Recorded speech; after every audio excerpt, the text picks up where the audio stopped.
And for a few weeks prior to this, I was doing a series of lessons on the subject of Jesus and the cross and some of the implications that has for us. This morning I kind of want to step back from that, and before we leave for India tomorrow, I want to talk about something different. Let's look in the Old Testament, in 1 Samuel chapter 17. That's where we'll be spending the majority of our time this morning. 1 Samuel chapter 17, in which David kills the giant Goliath. 1 Samuel chapter 17. And I want to explain briefly kind of the context of this before we get into the lesson this morning. We want to talk about why this story is important. David versus Goliath. It's kind of used as this motivational tale in a nutshell of how, if you hear a lot of sermons that I've heard on it anyway, are about how, David conquered his giant and you can conquer your giants too, which I don't really think is the exact point of the story, or at least, it's certainly not the main point, if you want to make that point out of it. In fact, the story of David versus Goliath is almost a little bit of a red herring to call it that. It's really David versus Saul. And we're going to see that as we go throughout this. What's taken place up to this point throughout the book of 1 Samuel. In 1 Samuel chapter 8, the people of Israel came to Samuel, the last judge, and they said, "We want you to give us a king so that we can be like all of the other nations around us. We don't think that this system of judges works. We don't think it works with your sons who are not just men and they take bribes. And so we want you to appoint a king who will lead us out to battle." Well, Samuel's a little bit offended at this idea because they've rejected his sons. But the Lord says that, you need to go along with the people's request. They haven't rejected you, Samuel. They've rejected me from being king over them. They want a king to lead them out to battle? They can have that. And so Samuel goes out to not to Bethlehem, to the tribe of Benjamin, to that area, and God directs him towards a man named Saul. And Saul is a very impressive man. He's very large. He stands head and shoulders above everybody else around him. He looks like the ideal king that Israel has wanted. He is the king that Israel thinks they need. Because, who better to lead them out to battle than somebody who can best anybody in physical combat, who has the physical prowess to win that battle. Of course, and you can read, there's a whole lot of detail that I'm going to skip over. But Saul is appointed as king, and initially he's met with some success. Whenever the Ammonites come up against Jabesh Gilead in 1 Samuel chapter 11, and Saul hears news that they're laying siege to the city, he slaughters his oxen, he cuts them into 12 pieces, and he sends them out throughout Israel. He says, "You better come out to the battle with me, or I'm going to make your oxen like this." And sure enough, all of Israel gathers together, and Saul leads them in battle, and they defeat the Ammonites and save Jabesh Gilead. And at the end of it, people are going around. It's like, who's that person that said Saul shouldn't be king? He should be put to death. Saul represents everything that Israel was looking for in a leader. But things start to fall apart fairly quickly. Another incident in 1 Samuel chapter 13, Samuel gave Saul instructions, you are to wait 7 days before I come and offer the sacrifice. Well, Saul's getting ready to go out to battle. He's waiting for Samuel, and he's waiting, and he's waiting, and he's waiting. And like we're going to encounter a lot in India, Samuel doesn't show up at the scheduled time. And so Saul eventually gets impatient and offers the sacrifice himself. In his words to Samuel, he says, "I forced myself.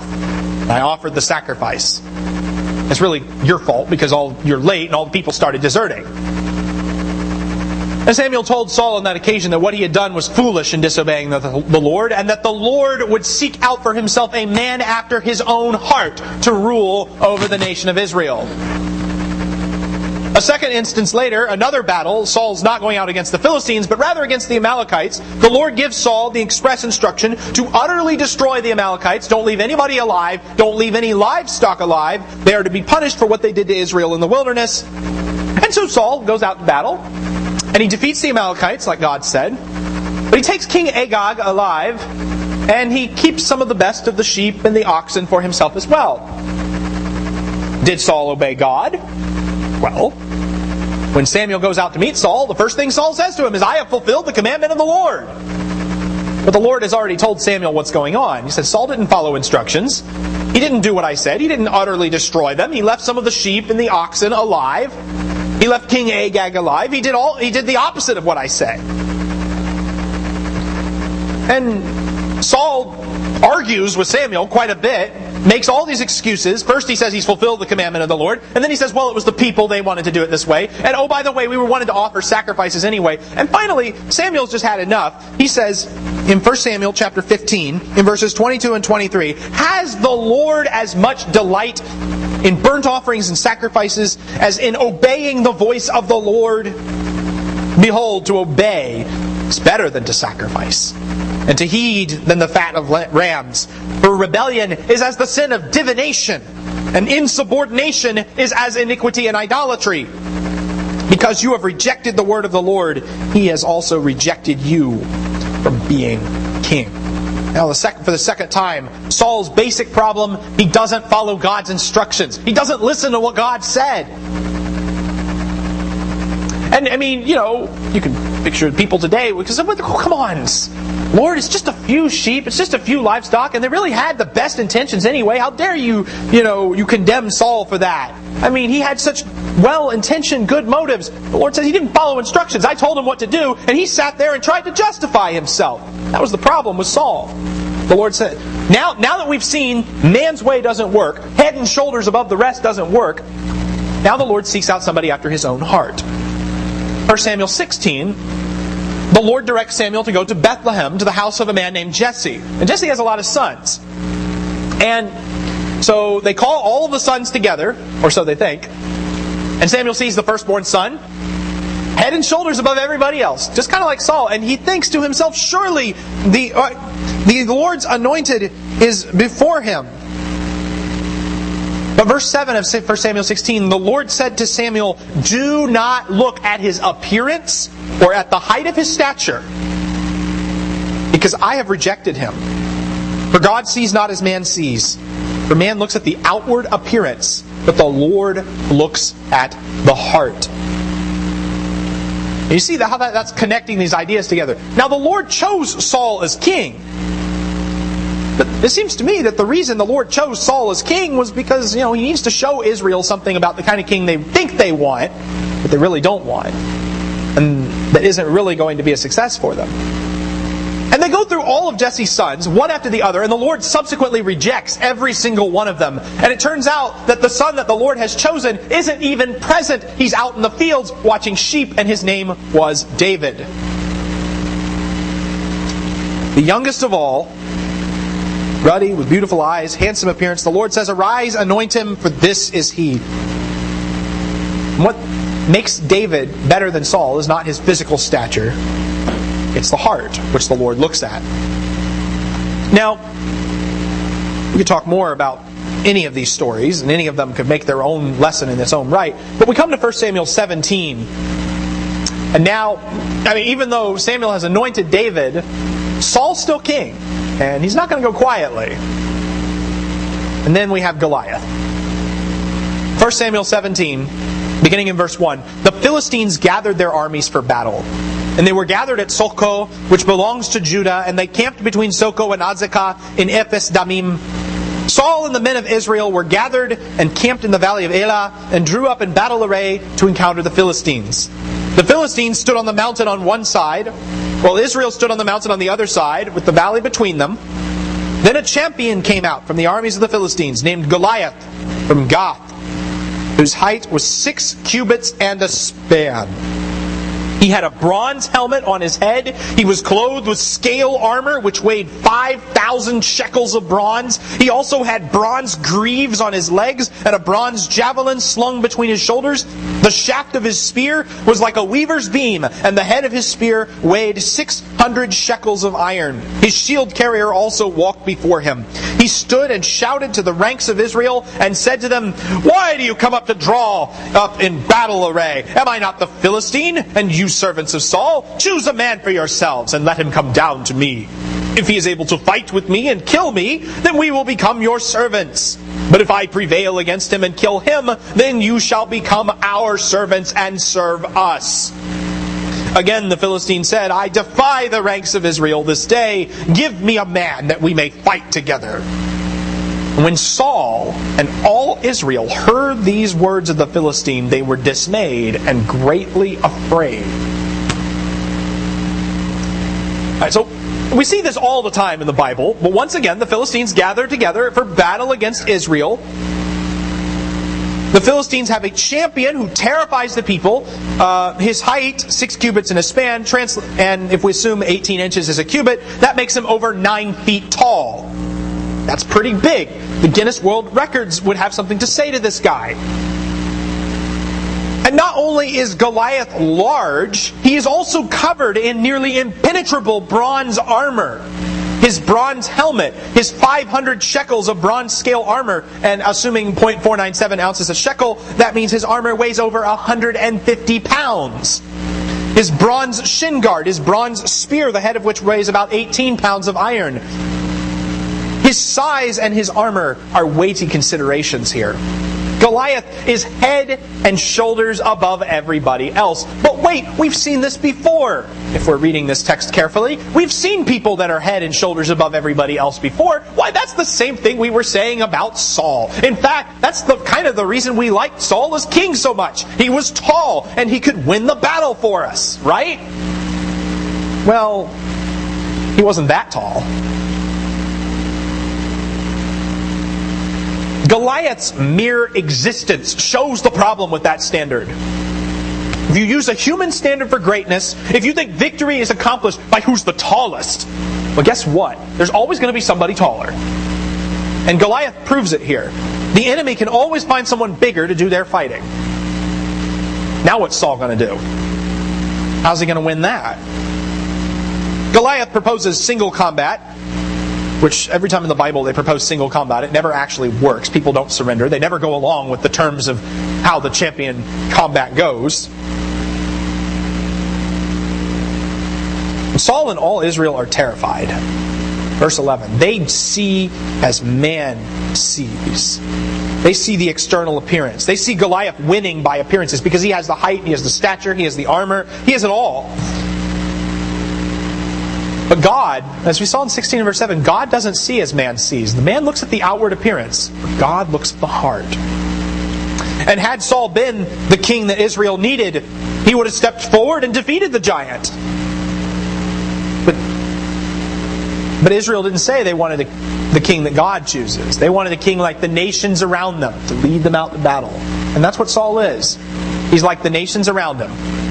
And like the nations around him, he's subject to failure when a bigger fish comes along. Well, now David comes into the story in verses 12 through 30.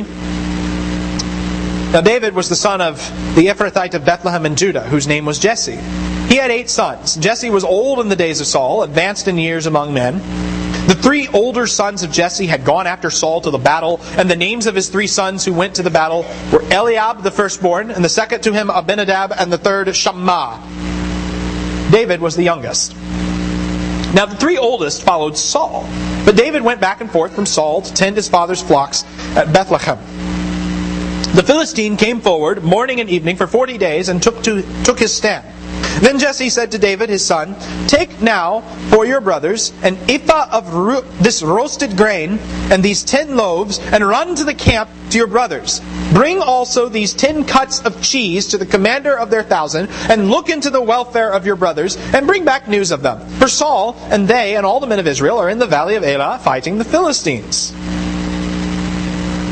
So David arose early in the morning, left the flock with the keeper, took the supplies, and went as Jesse had commanded him. And he came to the circle of the camp while the army was going out in battle array, shouting the war cry. Israel and the Philistines drew up in battle array, army against army. David left his baggage in the care of the baggage keeper, ran to the battle line, and entered in order to greet his brothers. And as he was talking with them, behold, the champion, the Philistine from Gath named Goliath, was coming up from the army of the Philistines, and he spoke these same words. And David heard them. When all the men of Israel saw the man, they fled from him and were greatly afraid. The men of Israel said, "Have you seen this man who's coming up? Surely he is coming up to defy Israel. And it will be that the king will enrich the man who kills him with great riches, and will give him his daughter and make his father's house free in Israel." David spoke to the men who were standing by him, saying, "What will be done for the man who kills this Philistine and takes away the reproach from Israel? Or who is this uncircumcised Philistine that he should taunt the armies of the living God?" The people answered him in accord with this word, saying, "Thus it will be done for the man who kills him." Now Eliab, his oldest brother, heard when he spoke to the men, and Eliab's anger burned against David. And he said, "Why have you come down? And with whom have you left those few sheep in the wilderness? I know your insolence and the wickedness of your heart, for you have come down in order to see the battle." But David said, "What have I done now? Was it not just a question?" And he turned away from him to another and said the same thing, and the people answered the same thing as before. Now, what's interesting about all of this, okay, David's reintroduced here. Jesse is just old enough to have 3 sons over 20 who serve in the army. And all 3 of those sons, Eliab, Abinadab, and Shammah, have, as we noted before, been rejected as king. We learn here that the Philistines been making this taunt for 40 days. It's been going on a while. Nobody seems willing to fight him. And then Jesse sends David to the front lines with bread and cheese. Because, well, the army's got to have its grilled cheese sandwiches to function. If David had not gone on this small errand for his father, then he wouldn't have heard the taunts of the giant. And like Saul looking for lost donkeys, David's errand for his father winds up changing everything. And then David hears the taunt of Goliath. And what's interesting here in verse 20, in these verses, is the first time David ever actually speaks in the Bible. We read about him, but we don't read what he says or what he thinks until we get to this point. And David sees what David says. He calls it like it is. This giant's an uncircumcised Philistine. He's taunting the armies of the living God. He must be killed to take away the reproach from Israel. And it really doesn't matter who kills him, because the Lord's not going to allow his claim to stand. In fact, the whole issue at stake throughout this chapter isn't whether or not Israel can win a battle at this obscure valley that we can barely pronounce the name of. The whole issue throughout this chapter is God's reputation. Who's going to take away the reproach of the living God? The writer does not emphasize David's great skills. It doesn't emphasize his need to prove himself. David sees this as a simple duty, an obligation. God's reputation has been blasphemed, and that cannot be allowed to stand. Now, what about us? You think about that. God's reputation. Are we willing to risk our lives for God's reputation? Or are we willing to risk our reputation for God's reputation? Are we willing to suffer shame or reproach, embarrassment, so that Christ will not be reproached? As Christ suffered shame and reproach for us. There you go. I mean, that's the ultimate example of God risking His reputation right there, allowing Himself to be killed by His own creation. He did it for us. We should be willing to do it for Him. The question is asked, what will be done for the man who kills Goliath? The king will give him great riches. He will give him his daughter as a wife, although interestingly, David doesn't get Michal as a wife until he goes and kills a bunch of other people too. But that's another story for another time. The king will make his father's house free in Israel, probably a reference to saying, basically, you're exempt from taxes forever. Which sounds kind of cool, actually. You know what's wrong with this reward offer? I'll pay you, I'll give you my daughter in marriage, I'll exempt you from taxes, just go kill the giant. You know what's wrong with that? Who should have been out there killing the giant? Well, Saul should have, right? I mean, he's the king. He was chosen to lead Israel into battle. Instead, he's trying to pay someone to do it for him. And even more remarkable, nobody wants to take Saul up on this offer. They're all scared because they know if they go out there, they're going to get killed. They're scared to death of the mighty Goliath, and their fear outweighs the prospect of their reward. David, he sees the truth right away, of course. It doesn't matter who goes and kills Goliath. Well, David's brother Eliab, he gets in the way. It's actually interesting. One person pointed out there's actually 3 giants David fights in this chapter. He has to deal with Eliab, his brother. Then he has to deal with Saul. And finally, only then does he deal with Goliath. Because they're all standing in his way. Eliab shows contempt for David. He's angry. How dare you ask that question? Wasn't I just asking a question? The NIV puts it, can't I even talk? Why react that way when David asks the question, so what will be done for the guy who kills him? How dare you ask that question? Somebody's a little prickly here. Somebody's feeling a little embarrassed, perhaps. Why haven't you gone out and killed the giant, Eliab? Why haven't you gone out? I'm sure Dad would love not to pay taxes ever again. And the rest of the people respond the same way. There's an embarrassment here. They know what the right thing to do is, but they're not doing it. David's question confronts them with an embarrassing reality. Everyone is too scared to fight Goliath in spite of the promised reward. It's been 40 days and they haven't had a single volunteer to be Israel's champion. Saul hasn't done it. Eliab hasn't done it. Jonathan hasn't done it, even though we think of Jonathan as one of the good guys in the story. No one in Israel has the guts to face Goliath. Like Israel in the wilderness, they're afraid to fight the giant.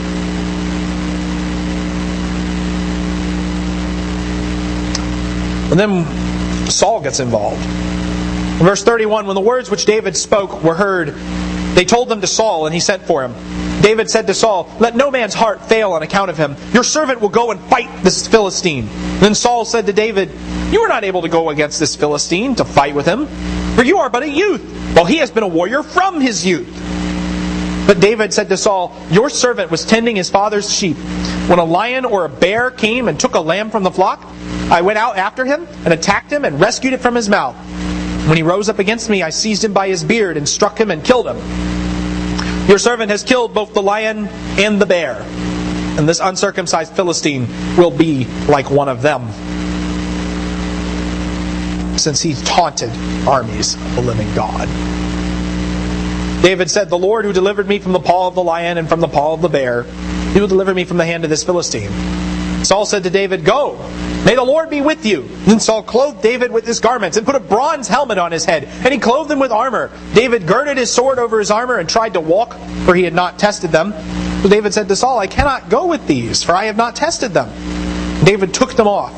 He took his stick in his hand and chose for himself 5 smooth stones from the brook, put them in the shepherd's bag which he had, even in his pouch, and his sling was in his hand. And he approached the Philistine. David's talk on the battle lines gets back to Saul, and he volunteers to fight the Philistine. He understands the victory God provides. It doesn't depend on one's skill. David doesn't have military experience. He isn't particularly impressive in his physical appearance, but David reasons that his work as a shepherd has prepared him for this. God's been delivering him from bears and lions. So what's the difference between that and a 9-foot uncircumcised giant who taunts the armies of the living God? It's kind of insulting, actually. Goliath is no different from a dumb animal. He taunted the army of God. When Goliath dares to taunt Israel, he ceased to be a man in David's eyes and became a beast instead, like the blaspheming beasts of Daniel or Revelation or whatever. Although Daniel and Revelation haven't been written by this point. Saul has the wrong perspective. Twice, actually. First, he says you can't do it, because he sees it from this pragmatic human perspective. You have no training. You're just a kid. Goliath has been trained since he was a kid. You can't win this. You don't have enough experience to do the job. And then after David makes his argument that he does have enough experience, so Saul then has the wrong answer again, because Saul's really good at wrong answers. Here, take my armor. And Saul gives David the royal armor. And you know what's interesting about that royal armor? It's the same as Goliath's armor. It's made out of bronze. Saul thinks, well, we can use Goliath's tactics against him. Saul wants to fight Goliath with Goliath's methods. He thinks just like a pagan king. It doesn't work. And David sees this. He girds on the sword over the armor, and he can't walk. The idiom here, it says mine said he hadn't tested the armor. Probably means either he's not used to the armor, or it just doesn't fit him, which isn't surprising since Saul's pretty big. The armor is not David's way. It's not God's way. He refuses to fight with it. Instead, David does something people never do before battle. He takes off the armor. He goes and gets a stick and 5 smooth stones. And now he approaches the giant. In verses 41 through 47, we have the obligatory pre-battle trash talk. The Philistine came on and approached David with the shield bearer in front of him. When the Philistine looked and saw David, he disdained him, for he was but a youth and ruddy with a handsome appearance. The Philistine said to David, "Am I a dog that you've come to me with sticks?" And the Philistine cursed David by his gods. The Philistine also said to David, "Come to me, and I will give your flesh to the birds of the sky and the beasts of the field." David said to the Philistine, "You come to me with a sword, a spear, and a javelin. But I come to you in the name of the Lord of hosts, the God of the armies of Israel, whom you have taunted. This day the Lord will deliver you up into my hands, and I will strike you down and remove your head from you, and I will give the dead bodies of the army of the Philistines this day to the birds of the sky and the wild beasts of the earth, that all the earth may know that there is a God in Israel, and that all this assembly may know that the Lord does not deliver by sword or by spear, for the battle is the Lord's, and He will give you into our hands." So Goliath, he sees David coming.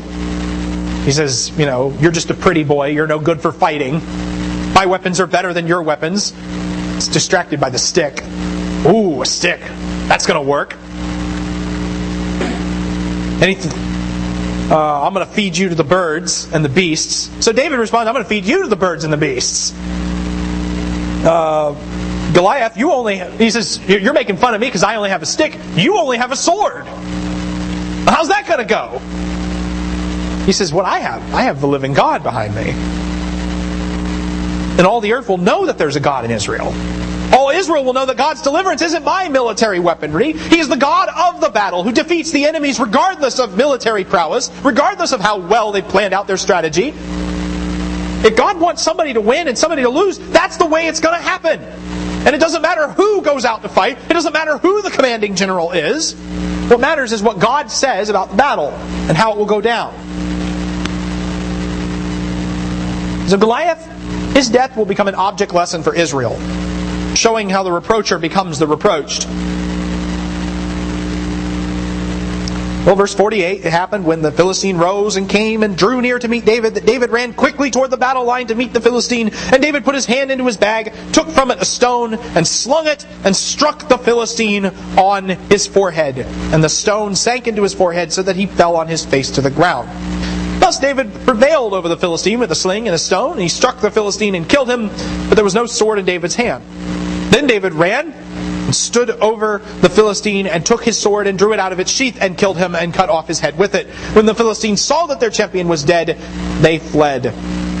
The men of Israel and Judah arose and shouted and pursued the Philistines as far as the valley and to the gates of Ekron, and the slain Philistines lay along the way to Sha'araim, even to Gath and Ekron. The sons of Israel returned from cleansing the Philistines and plundered their camps. Then David took the Philistine's head and brought it to Jerusalem, but he put his weapons in his tent. Now, there's a kind of an interesting description of the battle here. David kills the Philistine with the stone, and then he kills him again with the sword. If you read that way, the point isn't, the method of death, but the fact that he's dead. Just in case he's not dead, here, let's check this. David brought no sword to the battle, so he has to borrow Goliath's, without permission, by the way. Goliath falls on his head, and then his head is cut off. There's kind of a literary allusion to an earlier incident in 1 Samuel where the Ark of the Covenant is placed in the house of the god Dagon, and the next morning they find Dagon fallen on his face and his head's cut off. Well, just as the false god was defeated by God, so we see the same thing happen here with Goliath. This false champion is defeated by the living God. Just as Yahweh defeated the Philistine god before, He now defeats the Philistine giant through David. Now, in other notes in passing, of course, verse 51, it's interesting to note that the Philistines did not keep Goliath's promise from earlier. They didn't become Israel's servants willingly. They ran for it. Who could have seen that coming? With the champion dead, Israel pursues the Philistines as far as Gath and Ekron, and they score another loss in the book. Now, there's more we could say, and there's actually a really bad chapter division here into chapter 18, and we're not going to read all of that. But I want to come back to that central point that I made at the beginning. Is this story really about David and Goliath? This is the famous underdog story in the Bible. But the true conflict in the narrative isn't between David and Goliath. Goliath is just, he's a static character in the story. He's the thing that has to be killed off. But Goliath could have been anything. He could have been a bear. He could have been a lion. Goliath is a minor character in the book of Samuel, an enemy who never stood a chance. The reader is never in real doubt about whether he's going to be defeated. The real conflict is the one just beginning, and the one that dominates the rest of the book of 1 Samuel. That conflict between David and Saul. That conflict really that has been going on since the beginning, when God put enmity between the seed of woman and the seed of the serpent in Genesis chapter 3. That's the same conflict we're seeing now. A conflict about two competing ideas. Two competing ideas about God. One that says God cannot be trusted to save. The other says that no, God can be trusted. From the beginning, the serpent said, "Oh, God's lying to you. You shall surely not die. You'll be like God if you eat of the tree." Is God true, or is he a liar? And now the same point's being made here. David says, "I trust in the Lord." Saul says, "Well, I've got this armor here. We need that too." It's as if Saul doesn't believe what God has said or what God will do.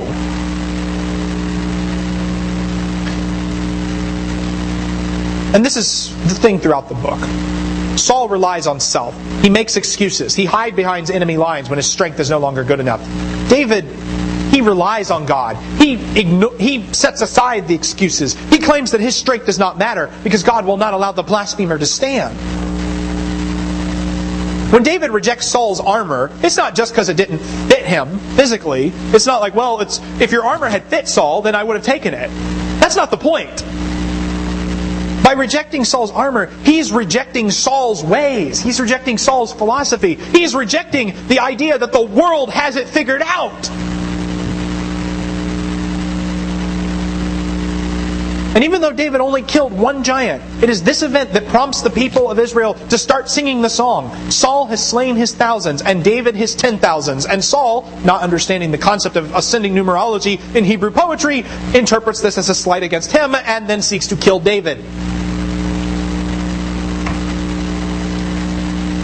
David rejects Saul's ways. And for that, hatred forms between Saul and David. And even though David longs to see him saved, even though David longs to see his redemption, in the end, Saul's behavior destroys him. But there's another element to this too that we need to consider, because it isn't just an Old Testament historical event. It's more than that. It points to Jesus, like everything does. The point of the story is not, well, David killed a giant, you got to go out and kill your giant. But that's not the point.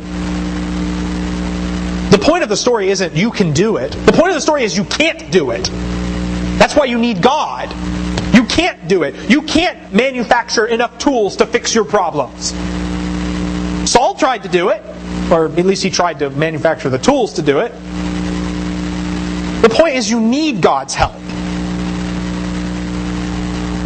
And perhaps maybe we're not even supposed to see ourselves in David's place. When you think about it. I mean, because the real giant we face isn't the 9-foot tall Superman, and it isn't some of the other things people call their giants, their search for a job, or struggle with some specific sin, or I don't have a big enough paycheck. That's not your giant in life. Your giant in life is Satan himself, who's out to get you. The personification of death and sin and evil and all that is wrong with this world. Goliath, he's like the fearsome beast. Everyone is in awe of his power, intimidated by his boasts, like in Revelation. When the beast goes around and everybody says, "Ooh, who's like the beast?" And some people even worship the beast. But you know how Revelation ends. The beast is slain by the Lamb. He's slain by the Lord's anointed. And you know how this story ends. Goliath is slain by the Lord's anointed. And you know how the world's story ends. Satan will be slain by the Lord's anointed, the Lord's Christ. It's like in the 2nd Psalm. The nations may conspire together. They may conspire against God and His anointed. We can cast off their chains. We can rule ourselves. But in the end, He will break them in pieces with a rod of iron. And David's defeat of Goliath doesn't foreshadow our personal giants as much as it foreshadows Jesus, the silent sufferer, who nobody thought could be king, and then went as a lamb to the slaughter and triumphed over all. As Dennis read about this morning, it is the prime example of how the foolishness of God is ultimately trounces the wisdom of the world through the cross. Where are we in the story? Well, we're the Israelites behind enemy lines, and we can't defeat the giant. And God has sent His anointed one to save us. How will we respond? Will we respond like Eliab, like Saul, with anger, with jealousy, because we've been convicted of our sin and we don't like it? Or will we take hold of the victory that is offered to us in Christ Jesus, our Lord? This is a classic story of how power is perfected in weakness. David is viewed throughout as an annoyance, as an inexperienced, as puny, and yet God chooses the loser to win the fight. Like Jesus, who there was nothing special to look at about Him. He had no stately form or majesty that we should look upon Him. And yet, He becomes the Savior of the world. Because God sees not as man sees. For man looks at the outward appearance, but the Lord looks at the heart. Take out your songbooks. Conclude this morning.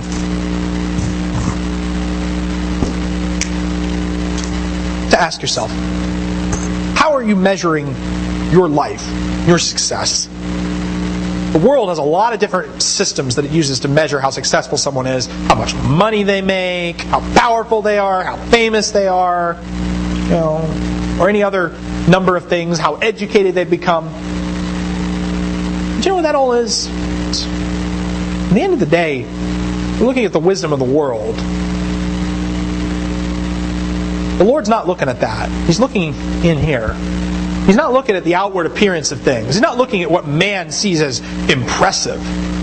He's looking at your heart. Does He like what he sees?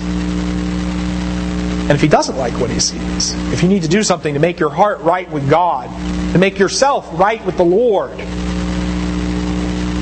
why not choose the path of God's foolishness over the world's wisdom? Why not choose the path of the cross? You're here this morning and you're not conformed to Christ in some way, and you need to be.